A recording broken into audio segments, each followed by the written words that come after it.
नमस्कार दोस्तों। तो आज हम बात करेंगे 11 जून से 20 जून तक के महत्वपूर्ण परीक्षा उपयोगी करंट अफेयर्स के बारे में। तो दोस्तों चलो करते हैं स्टार्ट। भारतीय रेलवे ने पहला हाई राइज ओएचई चालू करके वर्ल्ड रिकॉर्ड बनाया है।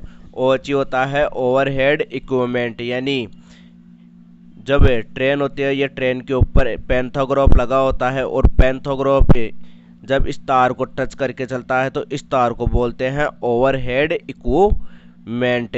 और इस ट्रेन का संचालन पश्चिमी रेलवे के द्वारा किया गया है, जो गुजरात के पालनपुर और बोटाद रेलवे स्टेशनों के मध्य किया जाएगा। इससे डबल डेकर ट्रेन चलाई जाएगी जिससे व्यापार में अधिक सुगमता होगी। इसके बाद में आगे बात करते हैं 2021 तक भारत का सबसे लंबा रेलवे प्लेटफॉर्म हुबली स्टेशन बनेगा। हुबली स्टेशन आया है तो इसके बारे में बात करते हैं। हुबली स्टेशन यह दक्षिणी पश्चिमी रेलवे का मुख्यालय भी हुबली में ही है। इस ट्रैक की लंबाई 1400 मीटर होगी। यह बनकर 2021 में तैयार होगा। और अभी वर्तमान में देश का सबसे लंबा railway platform Gorakhpur railway platform है, जिसकी लंबाई 1366 मीटर है। और तीसरे नंबर पर कोलम रेलवे स्टेशन है, जिसकी लंबाई 1180 मीटर है।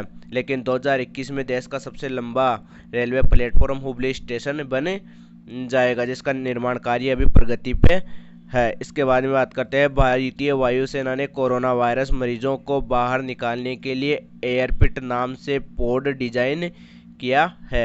एयरपिट आया तो एयरपिट के बारे में बात करते हैं। एयरपिट की फुल फॉर्म होती है airborne rescue pod for isolated transformation.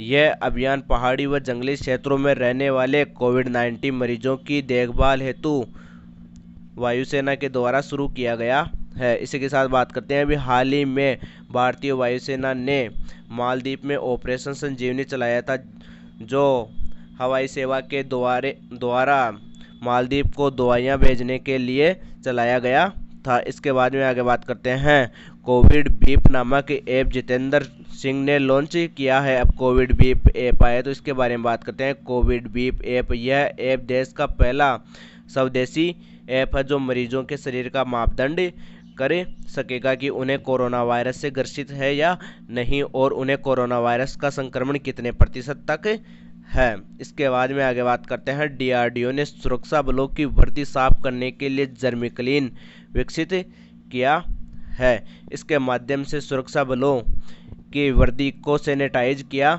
जाएगा, जिससे सुरक्षा बल कोरोना वायरस से ग्रसित ना हो सके और अपनी सुरक्षा बनाए रखे। इसके बाद में आगे बात करते हैं न्यूजीलैंड ने खुद को कोरोना वायरस मुक्त देश घोषित किया है। कोरोना वायरस से मुक्त देश न्यूजीलैंड ने घोषित किया है। तो दोस्तों अभी हाल ही में स्लोवेनिया विश्व का पहला देश बना था जिसने स्वयं को कोरोना वायरस से मुक्त घोषित किया था। इसके बाद में आगे बात करते हैं नेपाल ने भारत के साथ विवादित नक्शे के बिल को मंजूरी प्रदान की है। नेपाल की संसद ने एक नया नक्शा पारित किया है जिसमें विवादित क्षेत्र 395 वर्ग किलोमीटर है, जो भारतीय क्षेत्र के दायरे में आता है। उसी को लेकर भारत और नेपाल के मध्य विवाद चल रहा है। यह क्षेत्र कालापानी, लिपुलेख और लंपिया दर्रा है। ये तीनों क्षेत्र भारतीय सीमा के अंतर्गत आते हैं, लेकिन नेपाल ने जो नया नक्शा जारी किया है उसमें यह 395 वर्ग किलोमीटर क्षेत्रफल वाले क्षेत्र नेपाल ने अपने नक्शे के अंतर्गत कर लिए हैं। इसके बाद में आगे बात करते हैं भारत को 8वीं बार संयुक्त राष्ट्र सुरक्षा परिषद का अस्थायी सदस्य चुना गया है। भारत लगातार 8वीं बार संयुक्त राष्ट्र सुरक्षा परिषद का अस्थायी सदस्य बना है। अब संयुक्त राष्ट्र सुरक्षा परिषद आया है तो इसके बारे में बात करते हैं। संयुक्त राष्ट्र सुरक्षा परिषद को संयुक्त राष्ट्र संघ का मुख्य अंग माना जाता है। संयुक्त राष्ट्र सुरक्षा परिषद का मुख्यालय न्यूयॉर्क में है और यह संयुक्त राष्ट्र की एक प्रकार की कार्यपालिका है। संयुक्त राष्ट्र सुरक्षा परिषद को दुनिया का पुलिसमैन भी कहा जाता है। इसमें 15 सदस्य चुने जाते हैं, जिसमें 5 स्थायी सदस्य होते हैं और 10 अस्थायी सदस्य होते हैं। इनमें 5 स्थायी सदस्य होते हैं वो है अमेरिका, रूस, ब्रिटेन, फ्रांस और चीन। और जो 10 अस्थायी सदस्य होते हैं उनका निर्वाचन महासभा के द्वारा 2/3 बहुमत से किया जाता है। यह इनका निर्वाचन 2 वर्ष के लिए महासभा 2/3 बहुमत से करती है। इसके बाद में आगे बात करते हैं, विश्व का सबसे बड़ा कोविड-19 देखभाल सुविधा केंद्र दिल्ली में खोला गया है। इस सुरक्षा केंद्र में 10,000 बेड की व्यवस्था की गई है, जो मरीजों को देखभाल करेगी और जो भी कोरोना वायरस से संक्रमित मरीज है उन्हें जल्दी से जल्दी रिकवर किया जा सके। इसके बाद में आगे बात करते हैं, अमेरिकी सैन्य अकादमी ने स्नातक की उपाधि पाने वाली पहली सिख महिला अनमोल नारंग बनी है। अमेरिकी सैन्य अकेडमी से ग्रेजुएट करके इन्होंने फर्स्ट रैंक के साथ यह उपलब्धि हासिल की है। इसके बाद में आगे बात करते हैं, तमिलनाडु सरकार ने कोयम्बटूर शहर का नाम बदलकर कोयपुथुर किया है। तमिलनाडु सरकार ने यह फैसला इसलिए लिया है कि उनकी जनता को अपने शहरों का नाम लेने में सरलता महसूस हो, इसलिए तमिलनाडु सरकार ने बहुत से नगरों का नाम बदल दिया है। अब तमिलनाडु आया तो तमिलनाडु के बारे में बात करते हैं। तमिलनाडु के वर्तमान में सीएम के पलानीस्वामी हैं और राज्यपाल बनवारी लाल पुरोहित है। इसके बाद में आगे बात करते हैं, NHAI संगठन पूर्ण रूप से डिजिटल होने वाला देश का पहला निर्माण क्षेत्र बना है। यानी कि डिजिटल रूप से अपने कार्य करने वाला पहला निर्माण क्षेत्र NHAI यानी national highway authority of India बन गया है। अब NHAI आया तो इसके बारे में बात करते हैं। इसके वर्तमान में अध्यक्ष सुखबीर सिंह सिंधु है। इसके बाद में आगे बात करते हैं, त्रिपुरा ने कोविड-19 वॉरबॉट नामक रोबोट विकसित किया है। कोविड-19 वॉरबॉट रोबोट, यह रोबोट कोरोना मरीजों की देखभाल व मरीजों तक आवश्यक सामग्री पहुंचाने के लिए विकसित किया गया है, जिससे वहां के डॉक्टर्स व सुरक्षा बलों को कोई भी संक्रमण का खतरा ना हो। इसके बाद में आगे बात करते हैं, हिमाचल प्रदेश सरकार ने बुजुर्ग नागरिकों के लिए पंचवटी योजना शुरू की है। हिमाचल प्रदेश ने यह फैसला लिया है कि जो भी ग्रामीण क्षेत्रों में रहने वाले बुजुर्ग हैं उनके लिए गाँव में ही पार्क की व्यवस्था की जाए, जिससे वे व्यायाम और नियमित योगा करके बीमारियों से बच सके और अपने शरीर को स्वच्छ रख सके। इसके बाद में आगे बात करते हैं, बाल श्रमिक विद्यालय योजना उत्तर प्रदेश सरकार ने लॉन्च की है। बाल श्रमिक, इस योजना के अंतर्गत जो भी बाल श्रमिक है वे अपने सपनों को पूरा कर सके और शिक्षा के प्रति जागृत हो सके, इसलिए सरकार ने बाल श्रमिक विद्यालय योजना शुरू की है। इसके बाद में आगे बात करते हैं, केंद्र सरकार ने स्वास्थ्य संबंधी आपूर्ति के लिए आरोग्य पथ सप्लाई चेन पोर्टल लॉन्च किया है। आरोग्य पथ सप्लाई चेन पोर्टल के माध्यम से देश के सभी अस्पतालों में स्वास्थ्य संबंधी सुविधाएं उपलब्ध करवाना व दवाइयां सप्लाई करने के लिए यह पोर्टल लॉन्च किया गया है। इसके बाद में आगे बात करते हैं, जून 2020 में मनरेगा के तहत सबसे ज़्यादा रोजगार देने वाला पहला राज्य उत्तर प्रदेश बना है। यहाँ जून आया है तो इसके बारे में विशेष रूप से डिनोट किया गया है, क्योंकि मई माह में मनरेगा के तहत सबसे ज़्यादा रोजगार देने वाला राज्य छत्तीसगढ़ बना था, लेकिन जून में सबसे ज़्यादा रोजगार देने वाला राज्य उत्तर प्रदेश बन गया है, क्योंकि प्रवासी श्रमिक भी अभी स्वदेश लौट आए हैं। इस कारण से उत्तर प्रदेश सरकार ने यह फैसला लिया है। इसके बाद में बात करते हैं महत्वपूर्ण नियुक्तियों के बारे में जो इस जून माह में की गई है।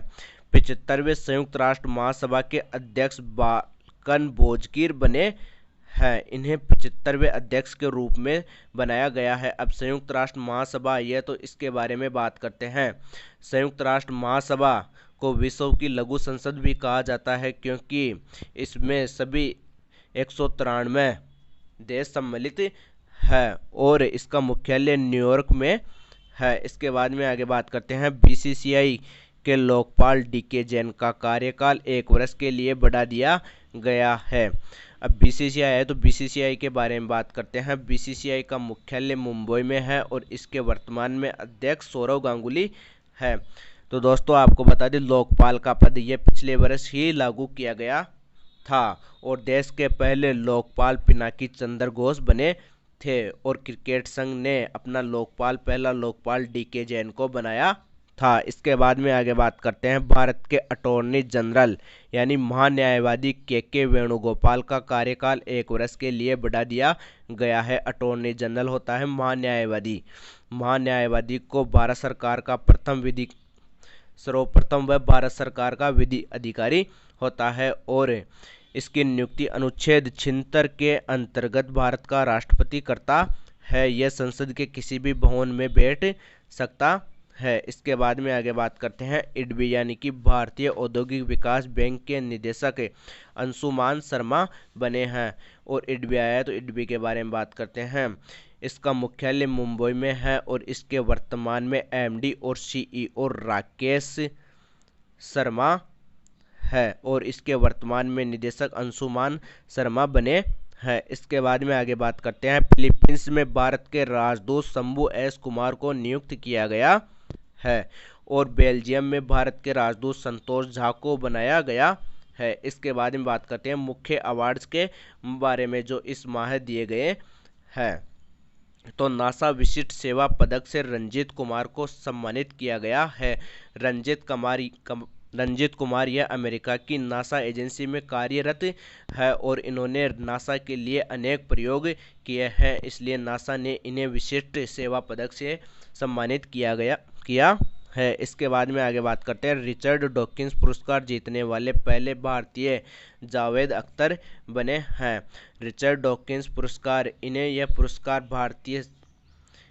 भारतीय मानव विकास, धर्मनिरपेक्षता व सामाजिक कार्यों के लिए दिया है जो समाज सेवा करे और समाज को अधिक जागरूक बनाए, इसलिए जावेद अख्तर को यह अवार्ड प्रदान किया गया है। इसके बाद में आगे बात करते हैं medal of the order of Australia award से शोभा शेखर को सम्मानित किया गया है।